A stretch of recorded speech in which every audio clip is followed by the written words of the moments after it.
My name is Nathalie Savoie, and I'm a registered dietitian with Dairy Farmers of Canada. I will be your moderator for today. Welcome to this webinar organized by our team of dietitians. Today, we have a large number of participants from coast to coast. A question and answer period will follow the presentation, but you can ask your questions at any time. Note that we'll try to answer as many questions as possible. To download the presentation, simply click at the bottom of your screen. Run for Farmers by Farmers, Dairy Farmers of Canada, or DFC, is the not-for-profit national voice representing Canada's farmers living on close to 12,000 dairy farms. Our members produce milk, the wholesome and nutritious ingredient that can be processed as delicious milk products we can buy for our families. As a registered dietitian working for Dairy Farmers of Canada, our role is to interpret and share the most up-to-date and evidence-based information related to the place of milk products in a healthy diet to different audiences, including public health authorities, consumers, and health and education professionals. With regards to Health Canada's healthy eating strategy, as health professionals, we share the goal of improving the diet and health of all Canadians. But as the different consultations unfold, health professionals shared with us their concerns with regards to the potential place for milk products in the future policy. Today, we will try to look at these concerns as best as we can, with the limitation that we can only rely on documents that were made public as part of the consultation. Now, let me introduce our two speakers for today. Working with Dairy Farmers of Canada and in our nutrition department since 2008, Maria Kalergis is the National Program Manager, Scientific Affairs. Dr. Kalergis holds a Bachelor of Science in Dietetics from the University of British Columbia and a PhD in Human Nutrition from McGill University. She's a registered dietitian, member of the Ordre professionnel des diététistes du Québec and of Dietitians of Canada. Our second speaker will be Vézina. Annie is a National Program Manager in the Nutrition Department of Dairy Farmers of Canada in Montreal. She manages national partnerships and regulatory affairs related to nutrition and health.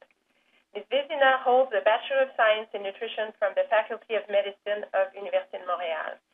She's a registered dietitian, member of the Ordre professionnel des diététistes du Québec and of Dietitians of Canada. She has been with Dairy Farmers of Canada since 2010. Maria? Thank you so much, Natalie, and hello, everyone.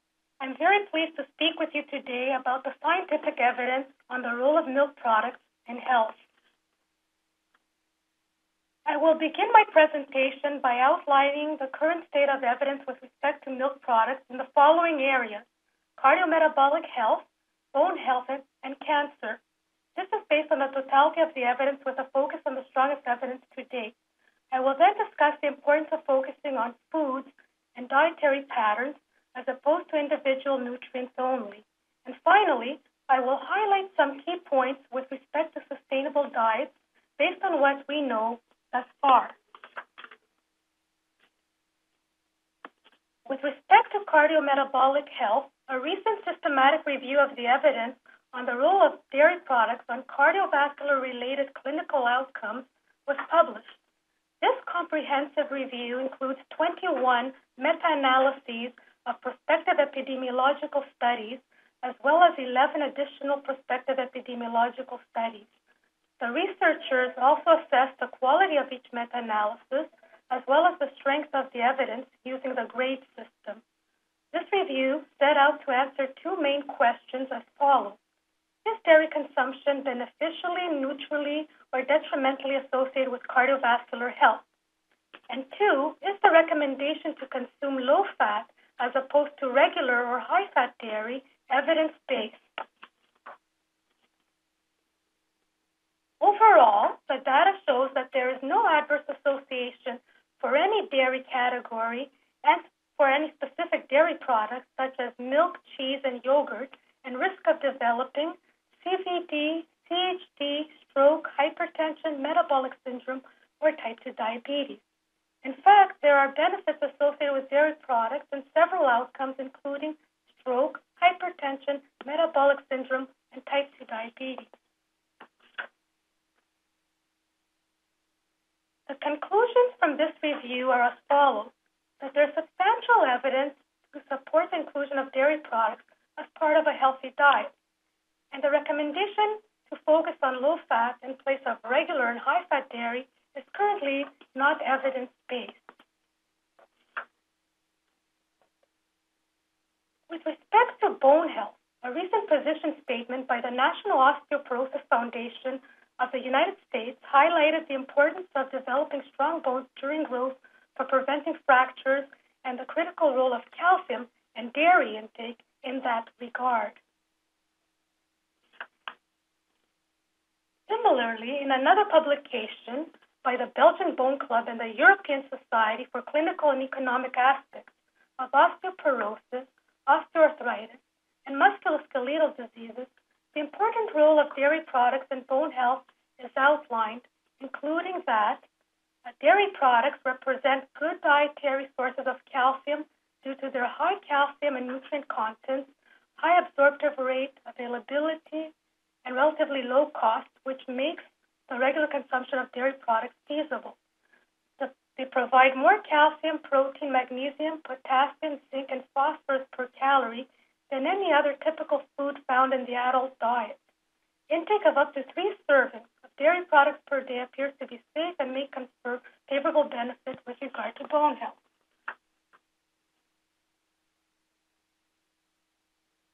The most important evidence for the role of milk products in cancer is derived from the reports produced by the World Cancer Research Fund, which is considered to be the world's leading authority on cancer prevention research related to diet, weight, and physical activity. This is the source that is consulted by public health authorities as the key source on which to base decisions with respect to public health policies and guidelines with regards to diet and cancer. According to the most current report, there is no strong evidence that milk and dairy products increase the risk of any type of cancer. There is strong evidence that milk decreases the risk of colorectal cancer.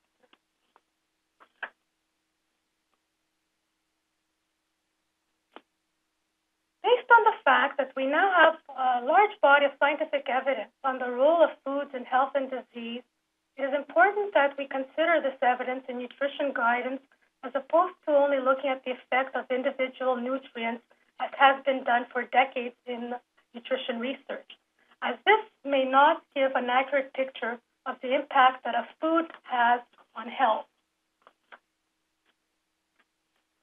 For one, food is complex. That is, it contains many nutrients and other components, all of which may have different effects on disease outcomes, either on their own and, more importantly, when considered together, i.e. synergistic effects, for example. If we look at cheese as an example, we can see that in addition to saturated fat and sodium, it contains all kinds of other nutrients and components, such as protein, vitamins, minerals, bioactive peptides, and bacteria. Second, food affects many risk factors. Some of the most important risk factors for CVD, in addition to LDL cholesterol, include HDL cholesterol, blood pressure, inflammation. For example, cheese may affect blood lipids and other CVD risk factors in different ways, and not only LDL cholesterol. This, in turn, will determine the ultimate effect that it may have on CVD-related outcomes. And as we have seen in the aforementioned evidence, although cheese contains higher amounts of saturated fat and sodium, it is not associated with any harm. And in fact, it is associated with benefits with respect to some clinical outcomes, such as stroke and type 2 diabetes. Unlike cheese, yogurt also contains several nutrients and other components.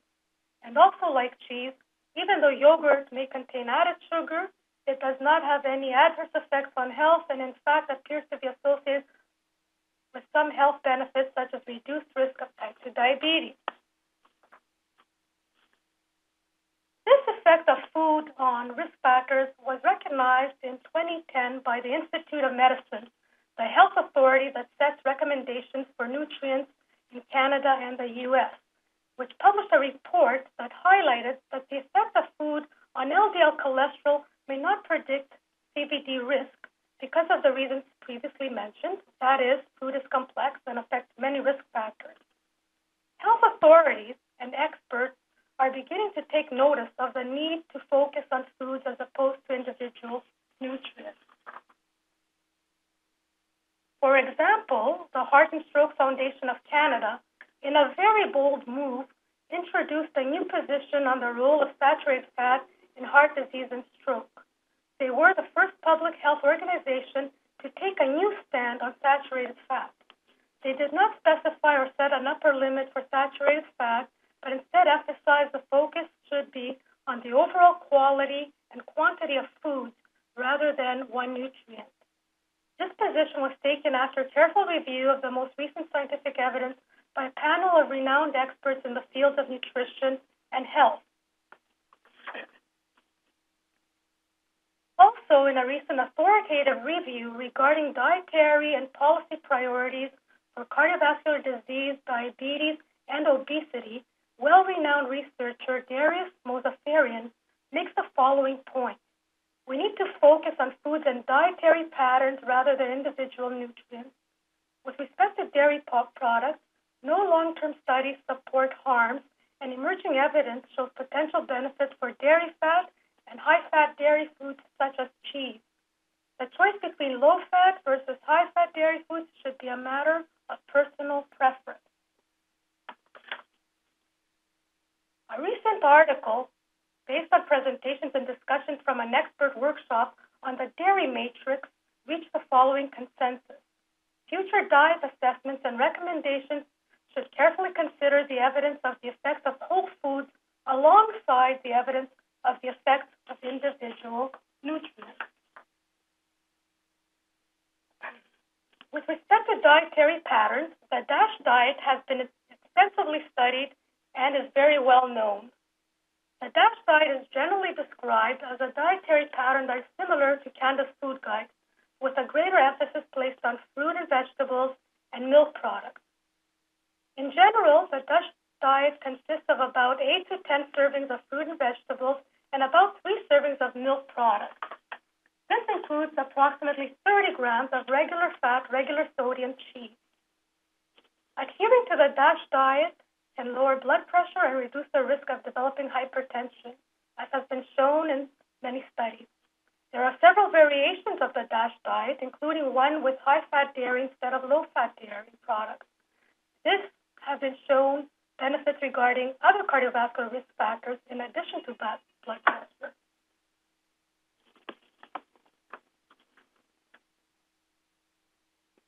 As the topic of sustainable diets is also being discussed more and more in public health guidance, it is important to keep some key points in mind based on the current state of the evidence. This is a very complex topic, and we need more research before we can draw any firm conclusions, especially with respect to animal versus plant-based diets. The main focus of research thus far has been on greenhouse gas emissions, but we need to also consider other environmental impacts such as land and water use, as well as social and economic aspects, and nutrition and health. Eliminating animal-based foods such as meat and dairy in favor of only plant-based foods may not necessarily be the best option. Several studies have shown that adhering to dietary guidelines with a focus on nutritious foods, including dairy products, is a promising strategy. And finally, avoiding overconsumption and eliminating food waste may be the most important strategies with respect to sustainability. In conclusion, the scientific evidence to date shows that milk products, regardless of their fat, sodium, and sugar content, are not associated with any harm and appear to confer important health benefits, and thus should be part of a healthy and sustainable diet. Thank you for your attention. I will now turn it over to my colleague, Annie. Thank you, Maria, and hi, everyone. My presentation will focus on the impacts of proposed food policies on milk products based on our analysis of the available information. So last fall, Health Canada published its healthy eating strategy, and it includes the well-known revision of Canada's food guide, but also the marketing to kids restriction, front-of-pack labeling, prohibition of partially hydrogenated oils, food label changes, and sodium reduction strategy. So as you probably know, there are ongoing consultations on revision of Canada's food guide and marketing to kids restrictions. And we can expect a consultation next fall on front-of-pack labeling. So all of those initiatives were included in the Minister of Health mandate letter. So they will likely be completed by the end of the Liberals' mandate. But today my presentation will focus mainly on Canada's food guide revision, and I will also touch briefly on marketing to kids and front-of-pack proposals. So DFC supports Health Canada's desire to promote healthy eating and to help Canadians make healthier food choice. However, some of the healthy eating strategy proposals, especially Canada's food guide revision, marketing to kids restriction, and front-of-pack labeling, are built on the premise that foods high in sodium, sugar, or saturated fat should be limited without looking at the food source. So this table summarizes how the main categories of milk products are represented in those proposals. So the green check sign is favorably and the red X is unfavorably. So for Canada's food guide revision, low-fat plain milk and yogurt and cheese low in sodium and fat are the only milk products recommended by Health Canada on a daily basis. Flavored yogurt and regular fat cheese should be limited, while flavored milk should be avoided. But I'll give more information on Canada's food guide consultation in a few minutes. For marketing to kids restriction, I would like to mention that we believe that children across Canada should be protected from marketing, just like they are in Quebec. But what we're most concerned about is the way Health Canada suggests framing marketing to kids restrictions. So they want to restrict marketing of unhealthy food and beverages to kids, but this raised the question, how should unhealthy food be defined? So in their consultation document, Health Canada is proposing that food high in sodium, sugar, or saturated fat be considered unhealthy without looking at other nutrients that could be provided. And one of their consultation questions is whether the threshold to determine if a food is high in either one of these negative nutrients should be 5% or 15% of the daily value. So in both cases, only low-fat plain milk and yogurt fall into the healthy category, and flavored yogurt and cheese, even the lower-fat versions of cheeses, would fall into the unhealthy category. So I think it's important to mention that Dairy Farmers of Canada do not market to children. In fact, we comply with Quebec's regulations. What we're most concerned about is the unhealthy categorization of nutritious foods like cheese and flavored yogurt that have a neutral or beneficial impact on health, just like Maria just mentioned. Another concern we have is that rather than restricting television advertising that targets children like it is the case in Quebec, Health Canada goes further and suggests restricting all unhealthy food and beverage TV ads during prime time, even ads targeting adults. So this means that as the proposal currently stands, our marketing team wouldn't be able to efficiently promote a local artisan cheese TV campaign targeting adults. And finally, for front-of-pack labeling, Health Canada held a consultation last fall on mandatory front-of-pack warning labels for food that would contain 15% or more of the daily value for sodium, sugar, or saturated fat. Those food would have a high-in label on the front of the packet, depending on which nutrient they are high in. So for milk products, this means that most cheese, even low-fat version, would have a high in sodium and saturated fat label. Flavored yogurt and flavored milk would have a high in sugar label because Health Canada is considering total sugars rather than added sugars. And for whole milk, which is recommended for young children, it would have a high in saturated fat warning symbol. So I would like to conclude this this slide by emphasizing that we recognize that Canadians should reduce their sodium, sugar, and saturated fat intake. However, we believe that those policies should target only foods that of low nutritional value. Positive nutrients like fiber, potassium, calcium, and vitamin D should also be considered, as well as the impact of a given food on health. So for the rest of my presentation, I'll look more closely at Canada's Food Guide Revision Consultation. So last fall, Health Canada published its evidence review for dietary guidance. The evidence in this report will inform Health Canada's future food guide recommendations. It is a 111-page report, so I won't go through it today. But this report highlighted that most Canadians have low intakes of vegetables and fruits, milk and alternatives, and whole grains. And the report also highlighted that inadequate intakes of 8 nutrients, calcium, magnesium, zinc, potassium, fiber, vitamin A, C, and D, was prevalent across many age and sex groups. So the inadequate intakes of these 8 nutrients could have been improved with adequate intakes of the under-consumed food groups. And I would also like to point out that 6 out of those 8 nutrients are provided by milk products. I've put those nutrients in bold in this slide. So in terms of timeline, Health Canada held a first public consultation last fall on Canada's Food Guide revision, and we're now in the second public consultation phase. We have until July 25th to provide our feedback, and food guide products will be released over a 2-year period. So Health Canada is now consulting on guiding principles, recommendations, and considerations on which the future food guide products will be based. And we have looked at them and have found several concerns for milk products. So one of the recommendations is regular intake of vegetables, fruit, whole grains, and protein-rich foods, especially plant-based sources of protein. And it specifies that protein-rich foods include legumes, nuts, seeds, soy products, eggs, fish, seafood, poultry, lean red meat, lower fat milk and yogurt, and cheese lower in sodium and fat. So there are some issues with grouping all protein foods together. So while milk products are a source of protein, they also provide important nutrients such as calcium and vitamin D that other protein foods do not provide.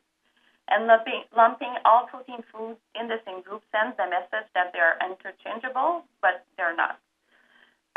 Moreover, we think that it may worsen under consumption of milk and alternatives, as well as inadequate intakes of several nutrients of concern for Canadians, as reported in the Health Canada's evidence review.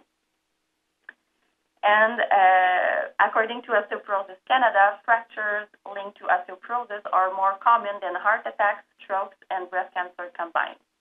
So osteoporosis is a prevalent chronic disease that should be considered in this recommendation. And to this end, protein-rich foods that provide bone-building nutrients should be differentiated from other protein foods. Another concern with this recommendation is that the benefits of milk and dairy products seem to be overlooked when looking at the list of protein-rich foods. In fact, Health Canada's evidence review, milk and dairy products have a similar and often higher evidence rate for the risk reduction of cardiovascular disease, type 2 diabetes, and colorectal cancer when compared with vegetables, fruit, whole grains, and plant-based protein foods. So in this table, arrows represent the direction of the risk, and the highest evidence level is convincing, followed by probable, then possible, and then insufficient. So for CVD risk reduction, the evidence rate for milk products is similar to whole grains, so it's probable, but lower than vegetables and fruit, which is convincing. But for legumes, soy, nuts, and seed data is not available in Health Canada's report. For type 2 diabetes risk reduction, the evidence rate for milk products is again similar to whole grains, but higher than vegetables and fruits. For legume, data is so limited that no firm conclusion can be made, and for soy, nuts, seeds, data is not available in the report. And finally, for colorectal cancer, risk reduction, the evidence rate for milk is higher than vegetables and fruits, and data is not available for the other foods. And another concern with this recommendation is that many of the foods listed as protein-rich, particularly nuts, seeds, legume, and soy products, do not meet the conditions for any protein claim, as stated in the Food and Drug Regulations. Therefore, these foods cannot be referred to as protein-rich or even protein foods. So the only foods that can be considered a source of protein, according to the Food and Drug Regulations, are eggs, fish, seafood, poultry, red meat, and milk products. So while there is value in encouraging Canadians to consume more legumes, nuts, and seeds, as they are an important part of healthy dietary patterns, they do not provide the same quantity and quality of protein as other foods. As for milk, it provides high-quality protein that is important for many Canadians, such as growing children, pregnant women, and anyone that wants to keep their muscles healthy while aging. And finally, this recommendation seems to favor the consumption of fortified soy beverages before milk. So this is a concern as calcium added to fortified soy beverages often settles at the bottom of the container, and even shaking the container doesn't disperse all the nutrients back into the liquid. Another recommendation is inclusions of foods that contain mostly unsaturated fat instead of foods that contain mostly saturated fat. So focusing on the type of fat without considering the food source is not in line with current scientific evidence Maria was referring to earlier. Foods that are low in saturated fat may also be nutrient poor. It's the case, for example, for potato chips that are low in saturated fat but not necessarily healthy. On the other hand, some nutritious foods like cheese, even though they may be higher in saturated fat, should still be encouraged because they are nutritious and contribute favorably to overall health. And there are other couple recommendations focusing on negative nutrients. So limited intake of processed or prepared food high in sodium, sugars, or saturated fat. And another one is avoidance of processed or prepared beverages high in sugars. So again, sodium, sugars, and saturated fat content should not be the only factors to consider to determine if food should be limited or not. Some processed foods such as cheese and flavored yogurt that are high in those nutrients are also of a high nutritional quality and can contribute favorably to health. And another concern we have is that the beverage list to avoid include nutritious beverages like 100% fruit juice, flavored milk, and flavored plant-based beverages. So environment is also part of the consultation, and Health Canada makes the following statement. In general, diets higher in plant-based foods and lower in animal-based foods are associated with a lesser environmental impact when compared to current diets high in sodium, sugar, and saturated fat. So further to what Maria mentioned about the complexity of evaluating sustainable diets, it is important to note that dairy products have a limited impact on the environment and can be part of a sustainable diet. In fact, milk production in Canada accounts for only 2% of the carbon footprint, less than 1% of water consumption, and 2% of agricultural land use. So I would like to conclude by saying that DSC supports Health Canada's desire to promote healthy eating and to help Canadians make healthier food choice. And we hope that future policies will consider the effects of whole nutritious foods on health. And I encourage you to read Health Canada's evidence review for dietary guidance and respond to the Canada's Food Guide consultation by July 25th. And I also invite you to respond to Marketing to Kids Restriction consultation by July 25th. And stay tuned for the upcoming fall consultation on front-of-pack labeling. Thank you. Thank you, Maria and Annie. Sorry. We have a first question. What is the role of industry funding in the results you just presented, Maria? Yes, thank you. That is a very important question, especially nowadays. First of all, the quality of research should not and does not depend on source of funding. Furthermore, all the research presented is published in well-recognized, peer-reviewed journals. For example, the review by Dr. Drouin-Chartier and colleagues on the cardiovascular-related clinical outcomes that was presented looked also at funding source. And we can see they have a very nice table presented in their paper that has outlined all the sources of funding for the 21 meta-analyses they included. And we can see that there's different funders, some industry, some not industry. Quite a bit are not funded by industry. And more importantly, the results are consistent throughout.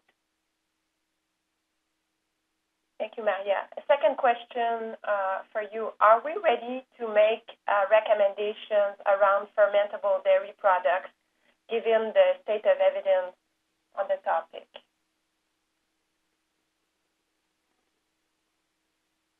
I believe we are. I think if we look at the review that it was presented, fermented dairy, which usually includes cheese and yogurt, states that there is definitely not a neutral, a neutral association, so no adverse effect on health.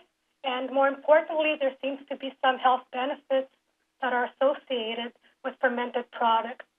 And as you've seen also, the specific evidence on cheese and yogurt also shows neutral or benefits to health, including in areas such as reducing the risk of type 2 diabetes and some important cardiovascular diseases. Another question, and thank you for the participants for sending your questions. They're coming pretty fast. So can you remind us which foods are included in the DASH diet? Yes. Well, the DASH diet is very well known, I think, to most dietitians. So it's important to remember that it does definitely, it is sort of emphasizes fruits and vegetables. As mentioned, it's based on about 8 to 10 portions of fruits and vegetables, as well as milk products. Milk products is also a key food group in the DASH diet. And it's about 3 servings of milk products, including 30 grams of regular fat, regular sodium cheese, as well as partly skim milk and lower fat yogurt. This diet proved to be as effective as first-line medical treatment for mild hypertension and is recommended by many health authorities, including Health Canada. And just to keep in mind and reiterate, there have been different variations of this diet, and studies have been done with slightly different modifications, including one with using all full-fat dairy products or higher-fat dairy products, which maintains the similar benefits in terms of blood pressure reduction, as well as reducing other cardiovascular-related factors. Thank you. Can you speak about the growth hormones and antibiotics given to dairy cows and how they may affect our health? Well, for growth hormones, they're not allowed in Canada, so no dairy cows in Canada receive growth hormones. And as for antibiotics, they are only given to a cow when it's sick, kind of like in human, when the cow has an infection. and the milk of the cow is discarded for a certain period of time. There shouldn't be any growth hormone or antibiotics in the milk we drink. Maria, you mentioned that in your slide that dairy is not associated with any cancer, yet prostate cancer is linked to dairy and calcium intake. Can you comment on this?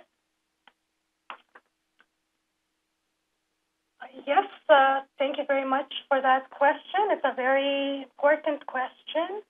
As we know from the latest research, the most important information on cancer comes from the World Cancer Research Fund. And in the most recent report of the World Cancer Research Fund, the level of evidence for both calcium and dairy product intake and prostate cancer risk is only considered as limited or suggestive. And this is only for very high intakes that are not really the reality of most Canadian men. This is a level that is too weak to support any type of recommendation, which is based on having strong evidence, which they consider as being probable or convincing. Another question, why does flavored yogurt need to have so much sugar? I just want to say that at Dairy Farmers, we're not dairy processors. We are here to represent all Canadian dairy farmers. Perhaps this question should be asked to a dairy processor. But what I can say though is that some of the label on the yogurt shows the total sugar, and we know that in yogurt there is naturally occurring sugar, so it's not all added sugar in the yogurt. You have still a good amount of naturally occurring sugar. Okay. What about World Health Organization recommendations to limit added sugars? Should it be applicable to flavored dairy products?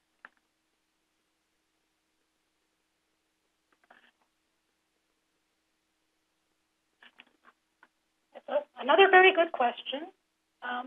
As we mentioned, myself and Annie as well, and we want to reiterate, we believe as dietitians, as health professionals, nutritious foods like flavored yogurt and even flavored milk are not equivalent in terms of their nutrient contribution and health impact as nutrient-poor foods.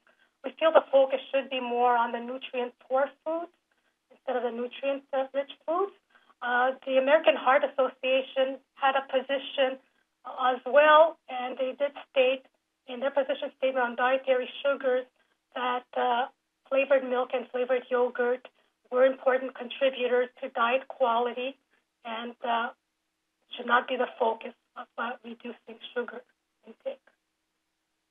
Thank you. Where do plant-based beverages like almond milk, coconut milk, or rice milk fall within Canada's food guide? I think that this question should be directed to Health Canada. This webinar was meant to share our analysis of the place of dairy products in the proposed policy based on publicly available documents. Annie, Health Canada in the proposed policies recommended to avoid beverages high in sugar, such as chocolate milk. The question we have would be, please comment. Well, plain milk should certainly be promoted as the first choice for children and adults. But on the other hand, as Maria mentioned, evidence suggests that there are no adverse effects associated with chocolate milk, and therefore the avoidance message in Health Canada's recommendation is very strong. And, well, like Maria mentioned, should target only beverages that are nutrient poor. The rate for osteoporosis is reported to be higher in Canada than it is in Asia. Yet we know that intake of milk is quite low in Asian countries.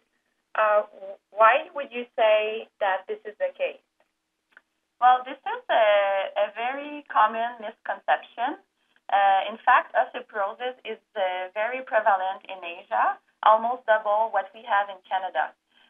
In China, it is now a public health priority, and the main difference is the size for fractures.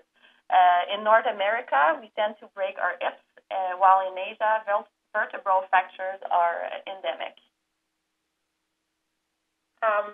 Why is there so much emphasis on calcium recommendations in your presentations? We know that calcium recommendations are higher in Canada than what they should be. Well, calcium recommendations in Canada and the U.S. are in line with other countries around the world, and they are also in line with the WHO, which are 1,000 to 1,300 milligrams of calcium per day for adults. And milk products are the most reliable sources of bone-building nutrients, as indicated by many health authorities.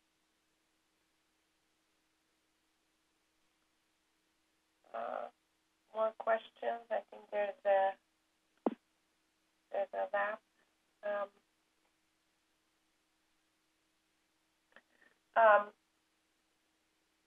I do have a question. Maria, you presented the data on high-fat dairy and cardiovascular outcomes, and while they might not be associated, we need to think of their additional calories that are not necessarily needed by most Canadians. With the high prevalence of overweight and obesity, why shouldn't we recommend low-fat dairy? That's a very good question. Thank you for asking that. Well, what we know from the research so far is that there's no association between high-fat dairy and increased weight. In fact, the association, while it doesn't prove a cause and effect, seems to be going in the opposite direction, according to the latest scientific evidence. For example, this has been shown in a systematic review by Kratz and colleagues in 2012, where they found an inverse association between high-fat dairy and adiposity. As well, there's some emerging evidence to suggest that high-fat dairy may even be better than low-fat dairy at reducing the risk of weight gain and obesity. So this is a study that was published more recently. The reference is Ruth-Kinan and al. In 2017 by a group from Harvard, where they found that where they studied middle-aged and older women and found that a greater intake of high-fat dairy but not low-fat dairy was associated with less weight gain. Just wait maybe a minute or two, because there doesn't seem to be more questions coming in. So I guess that was our last question. Just a reminder that if you want to download a certificate of attendance, please do so before you leave the session. Thank you very much, Maria. Thank you very much, Annie. And thank you all to the participants for your very active participation.